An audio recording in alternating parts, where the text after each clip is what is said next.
એ હંમેશા જોતા હોઈએ છીએ પણ માણતા નથી. માણવું એટલે શું? તો કે આ પહેલો વરસાદ પડ્યો એમાં કેટલા ઓછા લોકો એવા હશે કે જેમને ખરેખર પોતાની બાલ્કની ખોલી હશે, કાં તો પછી ગાડીમાં જ્યારે જઈ રહ્યા હોય ત્યારે એસી બંધ કરીને બારી જરાક નીચે કરી હશે અને પહેલી માટીની સુગંધ લીધી હશે.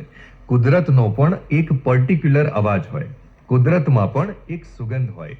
પહેલી માટીની સુગંધ તમે બાળપણમાં લીધી ને એના પછી તો 9 to 5 જોબમાં એવા કે ભૂલી જ ગયા. આજ તો કે બેકઅપ વિચાર ગણો, બંને એક જ છે કે જો કુદરતને જોઈ રહ્યા છો તો માણવા માટે જોજો, અને જો લોકોને સાંભળી રહ્યા છો તો સમજવા માટે સાંભળજો.